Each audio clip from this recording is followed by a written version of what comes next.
영상으로 함께 예배하시는 모든 성도님들과 가정 가운데 하나님 평강이 함께 하시길 축복합니다. 우리 함께 말씀 보겠습니다. 레위기 11장 45절 말씀입니다. 레위기 11장 45절 말씀 우리 함께 읽겠습니다. 나는 너희의 하나님이 되려고 너희를 애굽 땅에서 인도하여 낸 여호와라. 내가 거룩하니 너희도 거룩할지어다. 아멘.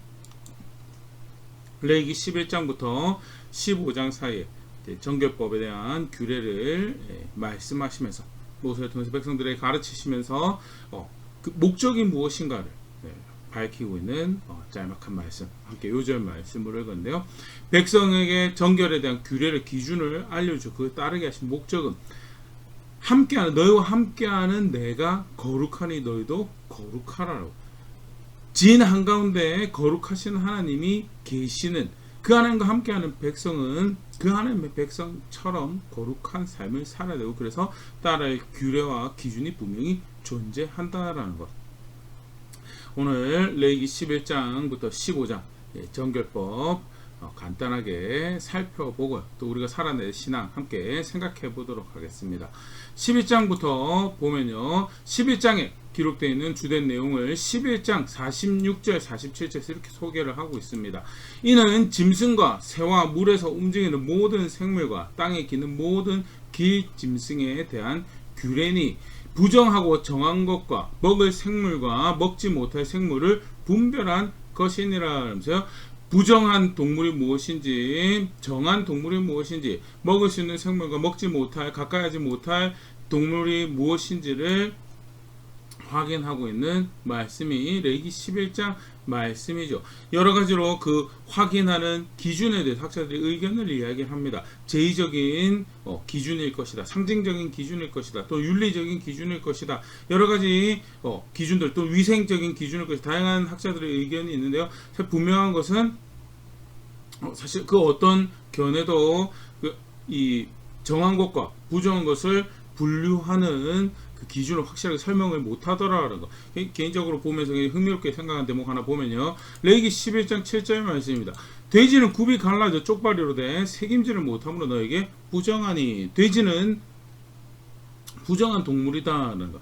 반대로 레위기 11장 22절 곧 그 중에 메뚜기 종류와 배짱이 종류와 귀뚜라미 종류와 팥중이 종류 너희가 먹으는. 귀뚜라미와 배짱이, 메뚜기 귀뚜라미는 먹어도 되는데 돼지는 못 먹는다라는 것. 사실 한국적 문화 배경에서 또 이쪽 동아시아 문화적 배경에서 돼지를 못 먹는 것으로 분류한다라는 거 굉장히 생소한 그런 이해일 수 있는데, 그럼 왜 돼지가 부정하다라고 하는가?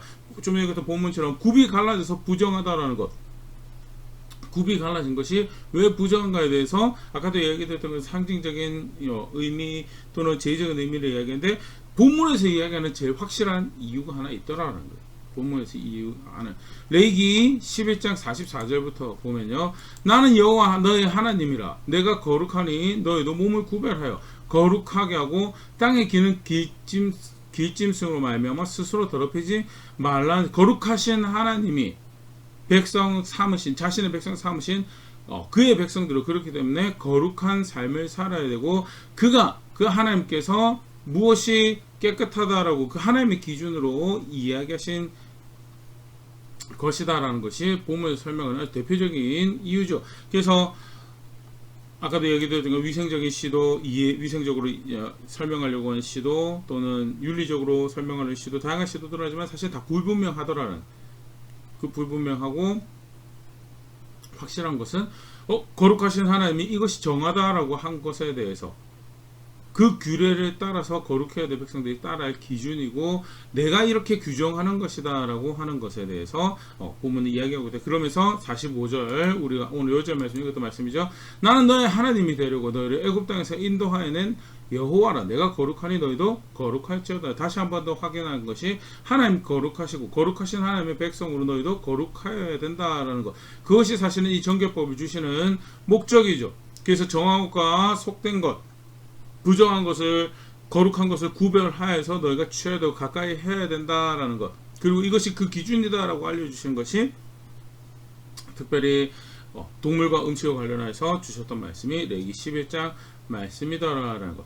간접적으로 그러면 여기서 말한 대로 여전히 돼지가 부정한 것이고 메뚜기는 정한 것이고 그런 겁니까? 라고 할 때 신약에서는 좀 다른 이해죠. 예수님 안에서 이미 자유로워졌고 예수님 안에서 이 유대인을 만들려고 하는 것이 목적이 아니었죠. 그래서 음식법 같은 경우에 이 예수님 안에 성취되어지고 폐해졌다라는 것이 기본적인 이해고요. 디모데전서 4장 3절부터 5절 말씀입니다. 혼인을 금하고 어떤 음식물은 먹지 말라고 할 터이나 음식물은 하나님이 지으신 바니 믿는 자들과 진리를 아는 자들이 감사함으로 받을 것이라 면서요. 혼인을 금하고 어떤 특정 음식이 부정하다 또는 정하다라고 규정하는 거 사실은 그건 하나님께로부터는 이해가 아니다라고 하면서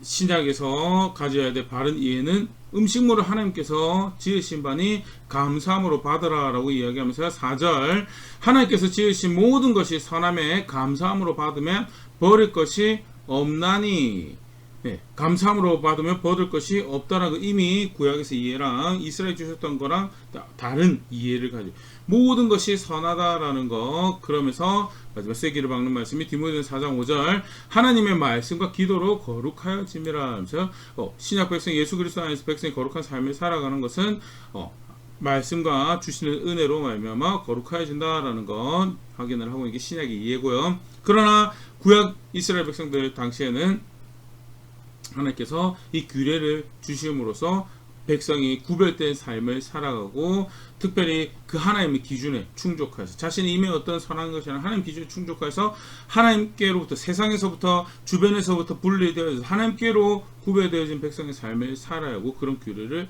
확인하신 대표적인 말씀이 이제 레위기 11장이죠.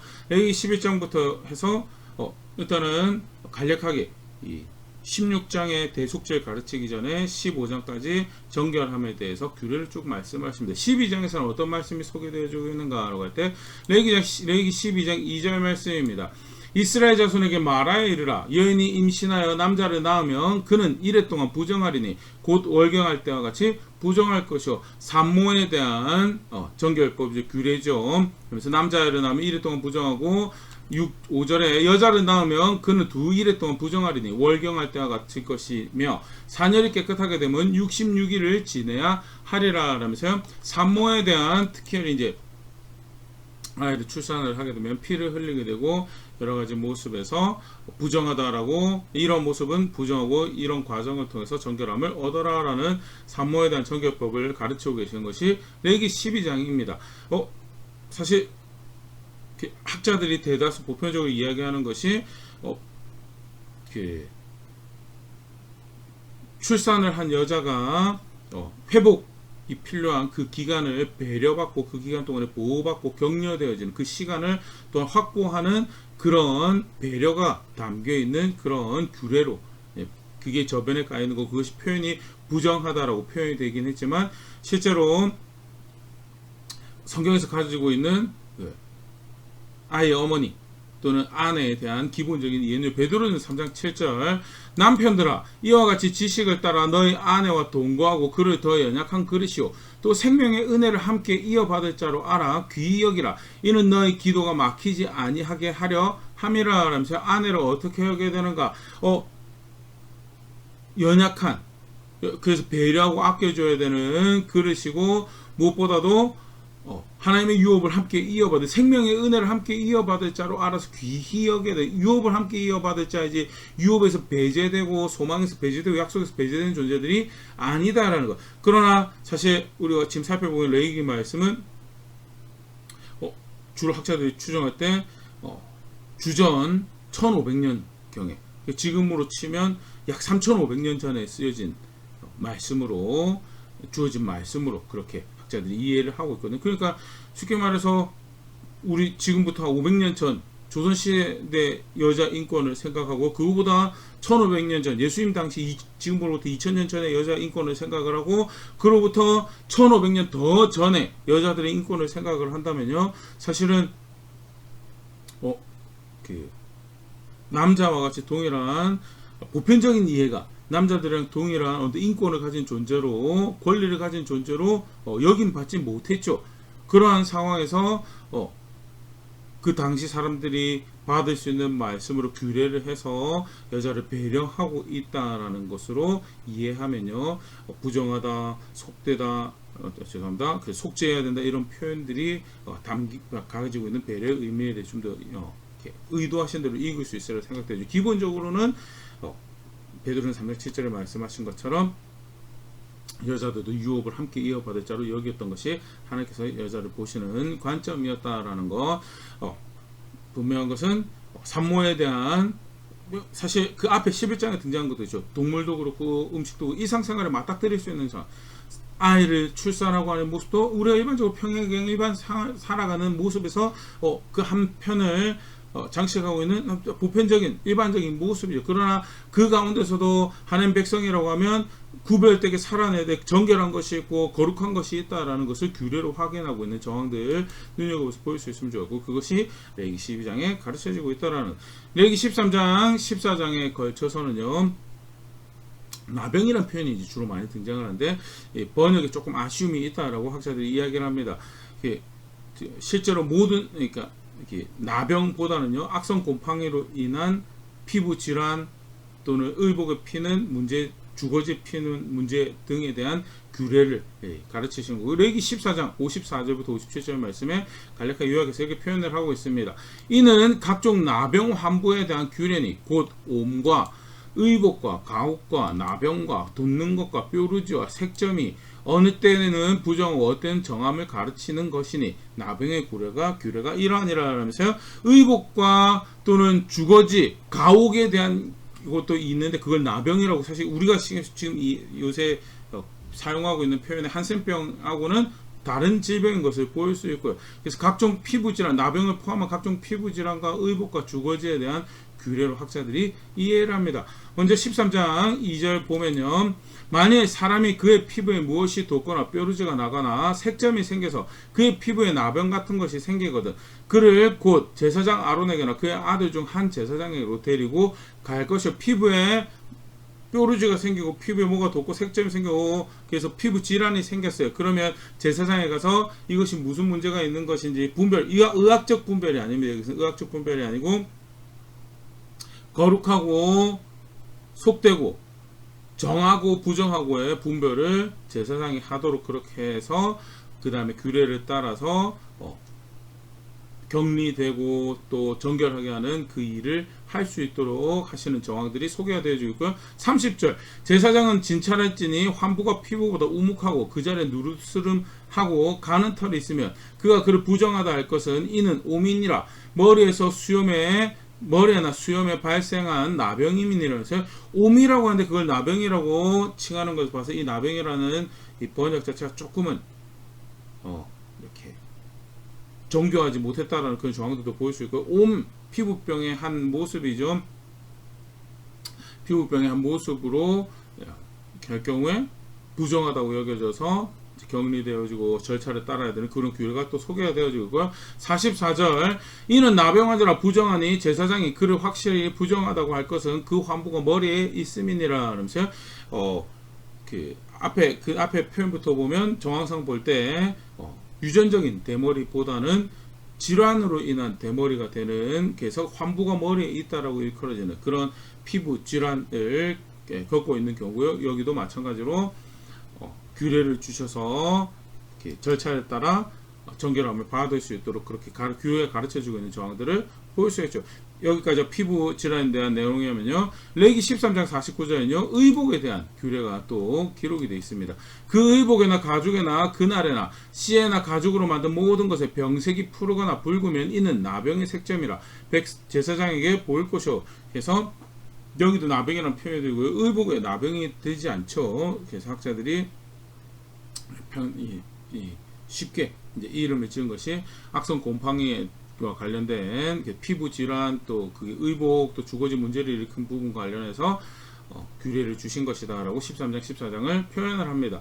의복에 대한 이런 규례가 모든 의복에 대한 것보다는요 그 곰팡이와 관련된 여기서 색점이라고 표현된 것이 등장을 할 경우에 정함과 부정함의 기준에 대해서 규례에 대해서 가르치고 있는 정황이 이제 쭉 가르쳐지고 있고, 14장 36절입니다. 레위기 14장 36절 제사장은 그 색점을 살펴보러 가기 전에 그 집안에 있는 모든 것이 부정을 면하게 하기 위해 그 집을 비우도록 명령한 후에 들어가서 그 집을 볼지니 집에 곰팡이가 피고 색점이 발생하는 경우에 그것 또한 제사장이 분별을 할 수 있도록 해서 하나님 앞에서 아까도 얘기 드렸지만 의학적인 분별이 아니라 하나님 앞에서 무엇이 하나님 규례 기준에 따라서 정한지 부정한지를 이야기하는 그런 규례를 가르치시고 그것에 따라서 스스로를 정결하게 하고 거룩한 하나님의 거룩한 백성이 될 수 있도록 가르치시더라라는 것이 이제 13장, 14장에 소개되고요.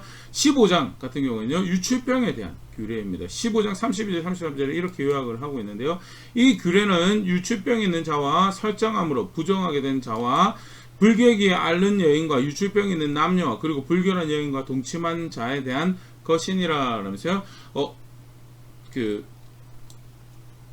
신체 밖으로 체액이라든지 또는 피가 그러게 된 병이죠. 유출병에 관련된 그리고 남자 여자 다 해당되는 경우로 그래서 무엇이 정한 것이고 부정한 것인지에 대해서 쭉 가르치고 있는 그리고 어떻게 그것에 대해서 정결할 것인가에 대해서 쭉 가르치고 있는 규례가 15장에 소개가 되어 있고요.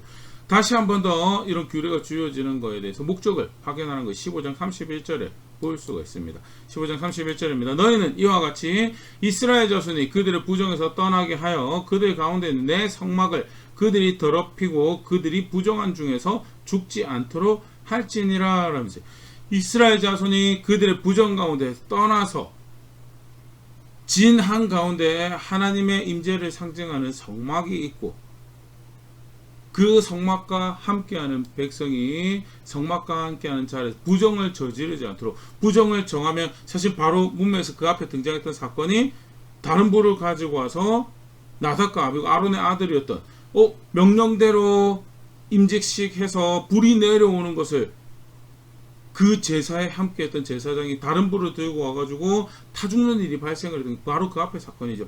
거룩하신 하나님 그 앞에 거룩하지 않은 것은 다른 것을 들고 나오고 부정한 것을 가지고 오는 것, 속된 것을 가지고 오는 것은 합당하지 않는 것이고 그럼 무엇이 정결한 것인가 무엇이 거룩한 것인가에 대해서 간략하게 쭉 확인하고 가르치고 있는 정황이 펼쳐지는 것이 앞서서 이야기 드렸던 것처럼 11장 15장 내용이고 무엇을 목적으로 이 말씀을 주셨는가 거룩하신 하나님의 거룩한 백성이 되어야 된다라는 것 하나님과 함께하지 않는 좀 전에 31절 말씀이죠. 15장 31절 내 성막이 그들 가운데 더럽히지 않고 그들이 부정한 중에 죽지 않도록 하기 위해서 주신 것이다 라는 것 11장부터 15장 말씀 주신 목적인데요. 사실 우리가 정결한 것 거룩한 것 생각하면 제의적인 것을 굉장히 생각하기 쉽습니다. 근데 오늘 우리가 살펴보던 11장부터 간략하게 살펴보던 15장까지 동물 먹는 것 그 다음에 출산 관련된 것 피부병 의복, 주거지 관련한 것, 그 다음에 사람이 겪게 되는 각종 유출병에 대한 유출 증상에 대한 규례, 소위 말하는 일상적인 우리의 생활의 한 단면에 대한 모습이고 모든 것이 표현되지 않았지만 보면 무엇을 볼 수 있는가? 정결한 것, 거룩하신 하나님 백성이 거룩한 것, 정결한 것, 그거 멀리서 찾는 거 아니라고. 종교적인 장소, 종교적인 시간에 와서 찾는 것이 아니고 삶에서 정결하고 삶에서 거룩해야 된다라는 것 보면 다시 확인을 할 수가 있고 아울러서 또 무엇을 가르치고 계시는가 그 거룩해지는 것은 규례를 따라서 되는 것이다. 규례를 따라서 되어지는 것이고 무엇보다 궁극적으로 오늘 우리가 이것도 말씀을 다시 단호하게 확인하고 있는 거죠. 거룩하신 하나님의 백성이라면 거룩해야 한다라는 거죠. 거룩해야 한다. 오늘 신약 백성으로서 이 말씀 가운데 우리가 살아내야 될 신앙 다시 한번 더 생각해보면 먼저 이스라엘 백성들만 거룩해야 되는 게 아니죠. 우리도 거룩해야 되는 거죠. 데살로니가전서 4장 3절 말씀입니다. 신약 백성들이 주신 말씀이죠. 하나님의 뜻은 이것이니 너희의 거룩함이라. 하나님이 우리가 바라신 것이 무엇이냐? 우리의 거룩함이다. 4장 7절 하나님이 우리를 부르시면 부정하게 하심이 아니요 거룩하게 하심이라. 신약 백성 예수 그리스도 안에서 부름받았고 무엇을 위해서 부르셨는가? 거룩하게 하시기 위해서 우리가 거룩한 삶을 거룩한 백성이 되게 하시기 위해서 부르셨다라는 것. 그걸 저버리면 무엇을 저버린가? 4장 8절 이렇게 말씀합니다. 그러므로 저버리는 자는 거룩하게 하시는 그 부르심을 거룩한 백성으로 살아라는 그 부르심을 저버린 자는 사람을 저버리면 너에게 그의 성령을 주신 하나님을 저버림이라 하면서 하나님을 저버린 것이다. 성령 하나님과 관련해서도 사실 분명 기준을 볼 수 있죠. 성령 인도를 따른다고 할 때 분명히 반드시 있어야 돼. 정상적인 열매는 거룩한 삶을 살아가는 거죠. 그게 아니면 사실 하나님을 저버린 것이다 라고 단호하게 가르치면서 신약 백성이 살아가야 될 목적, 방향 무엇이냐 그게 거룩한 백성이 되어야 된다라는 거. 로마서 12장 1절도 사실은 유사한 것을 볼 수 있죠. 그러므로 형제들아 내가 하나님의 모든 자비하심으로 너희를 권하노니 너희 몸은 하나님이 기뻐하시는 거룩한 산 제물로 드리라. 이는 너희가 드릴 영적 예배니라. 그래서 삶으로 하나님께서 받으실 만한 예배를 신앙을 고백하라라고 이야기하면서 그것이 영적인 것이다라고 표현을 하고 있는데 그 대표적인 모습이 뭐냐? 거룩한 것. 거룩한 산 제물로 너희 삶을 드리라라고 하는 삶으로 거룩함을 살아내서 하나님께서 받으실 만한 영적인 예배를 드리는 게 로마 교회 바울이 편지하면서 신앙 기본 구체적인 신앙의 모습을 규정하는 그 첫 장면에 이것이 전체 신앙의 모습이 된다면 무엇이냐? 그게 삶으로 거룩함을 살아내는 것. 삶으로 하나님 기뻐하신 거룩함을 살아내는 것. 그게 성도가 살아내는 신앙의 모습이다라는 것. 그만큼 신약 백성도요 거룩함을 위해 부름 받았고 거룩함을 살아내는 백성이다라는 것. 조금 더 살펴보면 신약에서는 사실은 두 가지 거룩함을 이야기하고 뗄래야 뗄 수가 없지만 두 가지 거룩함을 분명히 이야기했어요. 먼저는 하나님에 의해서 거룩하여지는 것이 있죠. 디모데후서 1장 9절입니다. 하나님이 우리를 구원하사 거룩하신 소명으로 부르심은 우리의 행위대로 하심이 아니요 오직 자기의 뜻과 경험 전부터 그리스도 예수 안에서 우리에게 주신 은혜대로 하심이라 하면서 거룩하신 소명으로 거룩한 부르심을 우리에게 허락하신 것은 행위대로 하신다는 것이 아니요 자기 뜻과 영원 전부터 우리 그리스도 예수 안에서 우리에게 주신 은혜대로 하심이라는 시키면서 거룩한 부르심을 받은 것은 은혜 안에 주신 것, 행위대로 하는 것이 아니라 하나님에 의해서 주어진 덧입혀지는 거룩함이 있다는 것. 예수님 믿어서 그 안에 죄를 용서받고 거룩한 백성으로 의롭다라고 일컬어지는 그것을 이야기하는 것. 그것은 우리의 행위로 우리가 뭔가를 살아내는 것으로 얻어낼 수 있는 것이 절대 아니 은혜로 허락되어지는 것이죠. 분명히 그런 거룩함이 있습니다. 그런데 그렇게 거룩하게 그 부르심 거룩하게 된 자로서 하나님 백성을 살아가는 그 거룩한 부르심을 받은 그 백성들은 거룩한 부르심 우리가 받았습니다. 거기서 끝나지가 않죠. 그래서 어떤 백성을 살아가는 디모데후서 2장 21절입니다. 그러므로 누구든지 이런 것에서 자기를 깨끗하게 하며 귀 쓰는 그릇이 되어 거룩하고 주인의 쓰심에 합당하며 모든 선한 일에 준비함이 되리라면서 스스로를 깨끗하게 하는 삶을 살아가서 주인의 뜻에 부합한 거룩하고 선한 일을 감당할 그런 자리에 있어야 된다라는 것. 스스로를 깨끗하게 한다라는 것. 그것이 실제로 살아가야 되는 모습이 되어야 된다. 거룩한 부르심만 가지고 그게 내가 이제 거룩한 백성입니다. 거기서 끝나지가 않죠. 우리의 신앙의 여정이 그렇기 때문에 스스로를 깨끗하게 하는 것, 거룩한 삶을 살아가고 선한 거룩하신 하나님 뜻을 이루기 위해서 선한 하나님 뜻을 이루기 위해서 자신을 내어드리는 그런 자리에 있는 것이 그 삶을 그 순간순간을 걸음걸음을 내어드리는 자리에 있는 것이 그게 백성이 살아야 될 모습이에요. 그래서 거룩함을 얻을 백성이 허락받은 백성이 은혜 안에서 허락받은 백성이 살아내야 될 거룩함이 있다라는 것이 신약의 중요한 예고요. 두 개는 떼려야 돼. 나는 거룩한 부르심만 있으면 됩니다. 그 거룩한 거 살아가는 거 불편하고 이것만 천국 가는 거 아닌가? 절대 그렇게 가르치고 있지 않다라는 거. 거룩하게 부름 받았기 때문에 거룩함을 살아내는 것은 당연한 이런 정체성, 이런 신앙을 가지고 이런 이해를 가지고 이런 믿음을 가지고 있다라면 당연히 살아낼 수밖에 없는 거룩함이고요. 그걸 사실 잘 보여주는 말씀 고린도전서 3장 17절이죠. 누구든지 하나님의 성전을 더럽히면 하나님이 그 사람을 멸하시리라. 하나님의 성전은 거룩하니 너희도 그러하니라 하면서 그 앞에 절 말씀이 유명한 말씀이에요. 너희가 하나님 성령인 것을 하나님 성령이 거하신 하나님 전인 것을 알지 못하냐 하면서 예수 그리스도 안에서 은혜로 하나님께서 함께 하신 하나님 전으로 일컬어지는 것이 신약의 성도의 모습이에요. 신약의 성도의 자리고요.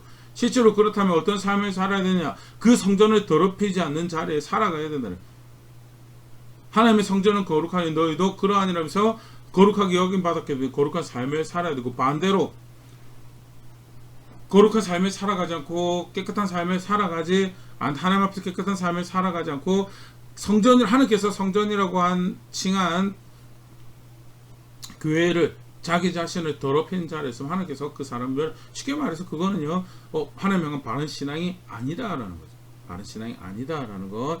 그래서 거룩함을 얻은 백성이라면 거룩함을 살아내야 되고 구약에 오늘 우리가 살펴본 것처럼 내가 거룩하니 너희 거룩하라라는 말씀에 구약에만 국한되는 것처럼 신약에도 동일하게 주어지는 도전이 우리가 살아내야 될 모습이고 절대 우리가 잊어버리지 말아야 될 방향성이죠. 조금 더 그러면 생각해보면 그럼 우리가 어떻게 거룩한 삶을 살아갈 수 있는가에 대해서 우리가 아까 살펴봤었죠. 디모데전서 4장 5절 말씀입니다. 하나님의 말씀과 기도로 거룩하여짐이라. 하나님 말씀으로 거룩하여짐이라. 오늘도 우리 함께 살펴봤지만요. 거룩하라라고 하시면서 그냥 임의로 거룩한 것을 만들어 가도록 하지 않았어요. 구체적으로 무엇을 먹는가에서 무엇을 입는가에서 무엇을 하며 살아가는가에 대해서 어떻게 보면 굉장히 사소하고 개인적인 일인 것 같지만 아이가 태어나는 그 출산 그 장면에서까지도 정결의 규례가 분명히 존재하고 있으면서 그걸 따라가는 백성이 되어야 될 거에 대해서 거룩하라고 하시면서 정결하라고 하시면서 이것이 정한 것이고 이것이 거룩한 것이다라는 규례를 주셨다는 것. 말씀으로 거룩해진 건 신약에서도 마찬가지로 하나님 말씀과 그 베푸신 은혜로 거룩해지는 것이 우리가 거룩할 수 있는 유일한 방법이죠. 요한복음 17장 17절 말씀입니다. 그들을 진리로 거룩하게 하옵소서. 아버지의 말씀은 진리니이다 하면서 십자가를 앞두시고 예수님께서 제자들을 위해서 기도하시면서 그들을 진리로 거룩하게 하옵소서. 내가 그들을 위해서 간구합니다. 무엇이 그들을 가장 사랑하고 가장 위하는 것입니까? 하나님 백성답게 거룩하게 살아가는 것. 그래서 진리로 거룩하게 해달라고. 그게 거룩하게 되는 유일한 방법이고 그때 그 진리가 뭐냐? 내가 생각하는 얄팍한 그런 어떤 선한 기준, 양심 아니요. 하나님 말씀이 거룩하게 되는 유일한 방법이고 그렇기 때문에 요한계시록 22장 19절에 이렇게도 말씀이 주어지고 있는데요. 만일 누구든지 이 두루마리 예언의 말씀에서 제하여 버리면 하나님이 이 두루마리에 기록된 생명나무와 및 거룩한 성의 참여함을 제하여 버리시리라. 주어진 받은 말씀이 있어요. 두루마리 예언의 말씀인데 그걸 자기 마음대로 임의로 제거해 버려요. 그러면 어떻게 하냐? 거룩한 성의 참여함을 제하여 버리시리라. 거룩한 백성으로 여겨져서 그의 영원한 나라에 거룩한 백성으로 함께하는 자리에 참여하는 것을 제하여 버리실 거다. 쉽게 말씀대로 하지 않으면 약속한 구원도 약속한 소망도 유업도 없는 것이다 라고 이야기하면서요. 무엇이 거룩하게 되어진 길이냐 하는 말씀. 그래서 거기에 받아들일 때 가감하지 말고 자기 마음대로 더하거나 자기 마음대로 빼지 말고 있는 그대로 받아들이면서 그렇게 살아가는 것이 거룩할 수 있는 유일한 길이다라는 것. 그것이 오늘 말씀에 다시 확인되어지는 거고요. 신약 백성도 마찬가지. 우리가 살아간다라고 할 때 나를 구원하신 우리를 구원하신 거룩하신 하나님 마음입니다. 그래서 내가 거룩한 백성 살아가야 됩니다. 그 구호로 끝나지 않으려면 내가 어떻게 해서든 뭘 붙잡고 있어야 돼. 하나님 말씀이 뭐라고 하시는 거예요. 하나님 말씀이 나 이 시간에 대해서 나 이 선택에 대해서 옳은 것이 무엇인지 뭐라고 규정하고 계시는가 거기에 대해서 귀 기울이고 마음을 들고 그것을 들여다보고 있어야 되겠죠. 한 가지 더 실제로 그렇게 기준이 존재한다라는 것 존중한다면요. 우리에게 기준이 있습니다. 박수치고 화나고 제가 그 말씀을 알고 있습니다. 거기서 끝나는 것이 아니죠. 실제로 그 기준을 따르는 거죠. 기준을 따르는 대표적인 모습이 뭐냐? 그게 질서를 따르는 거죠. 반대로 그렇기 때문에 거룩한 것과 정결한 것의 가장 정반대적인 개념이 뭐냐? 그게 무질서라는 고린도전서 14장 33절 말씀입니다. 하나님은 무질서의 하나님이 아니요 오직 화평의 하나님이시니라. 모든 성도와 교회 삶과 같이 그 다음 말씀 쭉 주어지는데요. 하나님이 어떤 하나님이시냐? 무질서의 하나님이 아니시라라고. 하나님은 질서를 따라서 말씀을 따라서 그의 샬롬을 나타내시는 그의 통치 가운데 그의 평화를 드러내시는 하나님이시고 그래서 질서의 하나님이시라는 거예요. 질서의 하나님이 뭐냐? 기준이 있고 그걸 따르는 질서가 있는 거예요. 실제로 그래서 기준이 내가 만들어낸 기준 말고 내가 만들어낼 수 없는 거룩함의 기준을 구원의 기준을 바깥에서 제공하신 그 기준을 받아들여서 내가 뭐가 질서인지 고민하며 그걸 따라내는 삶을 살아가는 게 기본적인 신앙의 모습이거든요.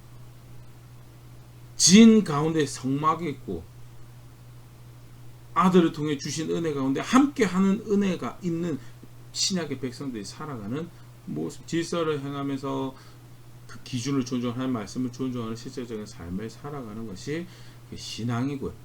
무엇보다도 그게 우리를 향한 부르심이고 내가 거룩하니 너희도 거룩하라는 초청에서 자기의 실제적인 신앙을 고백하는 자는 거룩한 백성의 모습이다라는 거예요. 기억할 수 있으면 좋고, 두 번째 하나 더 오늘 말씀에서 기억하면 좋을 거예요. 그렇게 하시면서 규례를 주시면서 하셨던 말씀 중에 하나가 뭐냐면, 이제 특별히 뒤에 이제 나병, 피부 질환, 또 악성 곰팡이 말씀하시면서 또 유출병 말씀하셨다면서 하셨던 말씀이 뭐냐면 분별.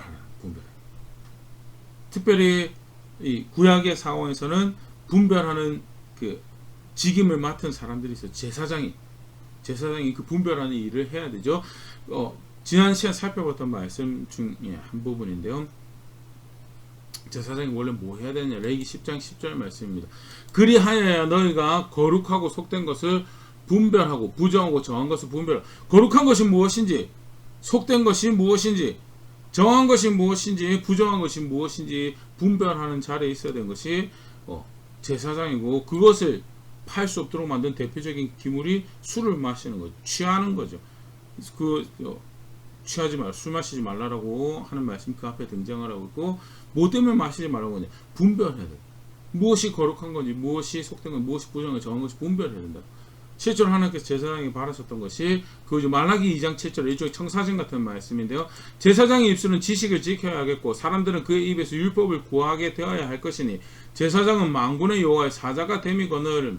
제사장은 제사장 기준을 가지고 있어야 되고 사람들은 그의 입에서 율법을 찾을 수 있게 되어야 되는 것이, 하나님께서 원래 제사장을 직임을 맡기시면서 그 제도를 구상하시면서 그 바라셨던 첫 청사진이죠.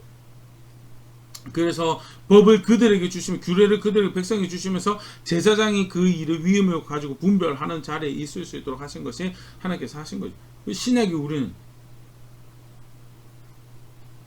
제사장이 있는 건 아니지만 그래도 공동체를 섬길 수 있도록 위임받은 사역자들이죠. 열심히 그 사역자 일을 해야 되겠죠. 분별하는 그런 일을, 제사장은 아니지만 그것이 하나님께서 목용하신 방법이었고, 그래서 그 사람들은 자기 일을 열심히 최선을 다해서 목용하도록 허락받았는데 기준이 없어요. 좋은 사람이긴 해요. 그런데 기준이 없어요. 질서도 없고 그냥 좋은 게 좋은 걸로 그냥 지나가고 그러고 있으면 사실은 그거는 직무유기인 거고, 지식을 지켜야 되고 법을 찾을 수, 기준을 발견할 수 있도록 해서 그것이 무엇인지 분명하게 이야기해주는 그런 자리에 있어야 될 것이고, 그게 위임받은 사역자들만 그렇게 하는가? 그게 아니죠. 사실은 예수 그리스도 안에서 모든 신약의 성도가 제사장으로 부름받아서, 그걸 제일 잘 보여주는 말씀이 베드로전서 2장 9절 말씀. 그러나 너희는 택하신 족속이요 왕같은 제사장들이요 거룩한 나라요 그의 소유가 내 백성이니 이는 너희를 어두운 데서 불러내어 그의 기이한 빛에 들어가게 하시니 아름다운 덕을 선포하게 하려 하심이라 하면서, 왕같은 제사장으로 부름받은 존재들이 누구냐? 신약의 성도들이다라는 거. 그래서 신약에서 예수님도 그렇고요, 하나님 백성들에게 지속적으로 뭘 말씀하시냐면 분별하라고. 분별해야지 적어도 거룩한 것을 살아낼 수 있는 출발점이라도 설 수 있는 거고, 한 발자국 뗄 수 있는 출발점에 설 수 있는, 분별해야지 내가 이 말을 해도 되는지 안 해도 되는지 분별해야지, 내가 이 선택을 해도 되는지 안 해도 되는지 분별해야지 그 다음에 정한 것을 살아낼 수 있고, 이거 속된 거구나, 이거 부정한 거나 멀리 할 수 있는 그 출발점에서 설 수 있는 그 기준조차가 아예 존재하고 있지 않아요. 분별할 시도조차도 하고 노력도 안 하고 있어요. 무엇이 내 삶에 영향을 미쳐 나를 이끌어가고 내가 그렇게 해도 되는지 안 되는지 분별 안 하고, 그럼 갈 수가 아예 없어요. 사실 그래서 규례를 주셨다라는 거, 지속적으로 그 기준 가지고 분별하는 자리에 이거 내가 해도 되는 건지 안 해도 되는 건지, 기독교 신앙은 거기서부터 출발한.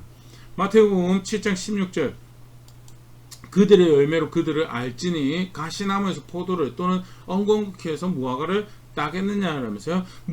이제 선생들에 대한, 지도하는 선생들에 대한 분별에 대해서, 쉽게 말해 그건 선생에만 국한되는 게 아니죠. 나에게 영향을 미치는 것들이 실제로 그 하나님 존중하는 의로운 것을, 거룩한 것을 향하는 그런 자리에 있는지, 그 열매로 분별하고, 그래서 이 영향력에 내가 동의하고 따라가도 되는지, 아니면 이 영향력을 분별해서 내 삶에서 거절해버려야 되는 건지 분별하고, 마태복음 7장 16절에 예수님께서 사상순 가르치시면서 분별하라는 거 이미 여기서부터 등장을 하고 있다는 거. 히브리서 13장 7절 하나님의 말씀을 너에게 일러주고 너희를 인도하던 자들을 생각하여 그들의 행실의 결말을 주의하여 보고 그들의 믿음을 본받으라. 여기도 마찬가지죠. 그들의 행실의 결말을 주의하여 보고, 그냥 단순히 그냥 본받아라고 이야기하고 있지는 분별해야 된다는 거예요. 앞서서 이끌어가는 사람들이 제대로 그래서 위임받은 사역자들이 제대로 분별하고 제대로 기준을 이야기하고 있는지, 우리로 치면 오늘 쉽게 말해서 목사가 제대로 성경대로 가르치고 있는지 분별해야 되는 게, 누구에게 주어지고 있는 말씀이면 신약 성도에게 우리에게 주어지고 있는 말씀, 성도 개개인에 주어져요. 누가 분별하면 따라가면 되겠죠. 유명하다면 따라가면 되겠죠. 그건 분별을 하려고 하는 시도를 안 하는 거죠. 분별하는 어떤 하나의 모습으로 참고는 할 수 있겠죠. 그러나 궁극적으로 사람 많이 따라가면 다 따라갈 겁니까? 저 사람들이 이름을 얻고 있고 다른 사람들이 막 인정하고 있으면 그럼 따라가요? 아니죠.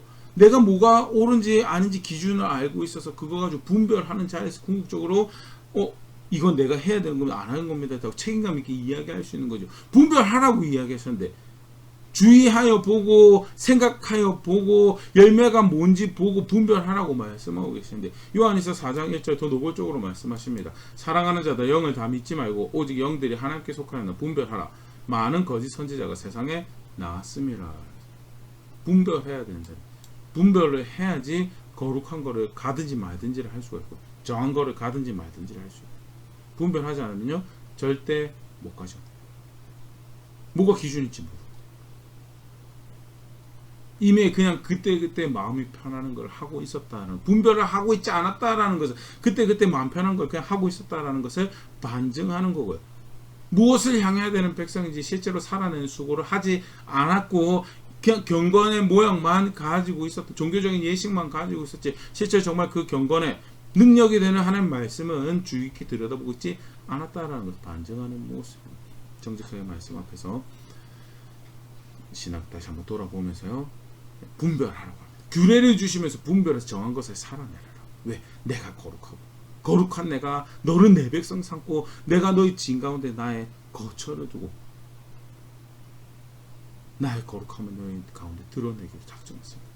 그 은혜를 입은 거 아느냐고, 헤아리고 있느냐고. 그러면 그렇게 실제로 살아라라고 도전하고 있는 것이 오늘 말씀이고, 우리가 살아내도 분명한 방향성과 시적인 구체적인 모습, 기준을 주어져서 분별하고 기준에 따라서 질서를 행하는 자리에 있는 것이, 그것이 구약, 신약 막론하고 어느 시대에 어느 장소 어느 문화권 상관없이 거룩하신 하나님이 그의 거룩하신 백성들에게 바라시는 신앙의 모습이다.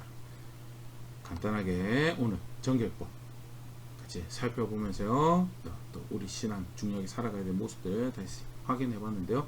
정직한 말씀 앞에서 한번 돌아볼 수 있으면 좋을 것 같습니다. 분명한 그 방향을 향한 나는 거룩해야 합니다라는 그 방향을 향한 다름질이 수고가 있었는가. 실제로 그것을 내가 해왔습니다라고 하면 어떤 증거가 있어야 돼요? 분별하고 있었는가. 분별해서 무엇이 질서인지, 내가 무엇이 해야 될 것이고 하지 말아야 될 것인지 실제로 내가 그렇게 구별해서 해왔던지에 대해서 구체적으로 기준이 뭔지에 대해 생각도 안 하고 질서가 뭔지에 대해 생각, 마음 땡기는 대로 해왔다면요, 사실은 거룩해야 되는 백성인데 아무리 거기 감동받고도 실제로 거룩한 것을 하기 위해서 대가를 지불해야 되게 수고를 해야 되는 거는 한 번도 해본 적이 없다는 반증이에요. 정직한 말씀 앞에 다시 한번 점검해 볼 수 있으면 좀 규정하신 신앙의 모습이었습니다. 내가 거룩하니까 내 백성은 아니 내가 너희를 그 일을 하기 위해서 구원해냈다라고, 내 백성 하자라고, 거룩해라, 이게 규례다라고 주신 은혜가 있다라고, 구원의 하나님 압니다. 그 소망을 압니다. 베푸신 은혜를 압니다. 존중하며 규정하신 대로 걸음걸음 살아내며 내가 그 백성입니다라고 고백한 자리는 그런 제가 될 수 있으면 좋을 것 같고요. 그렇게 함께 성숙해져가는 우리 교회 될 수 있으면 좋을 것 같습니다.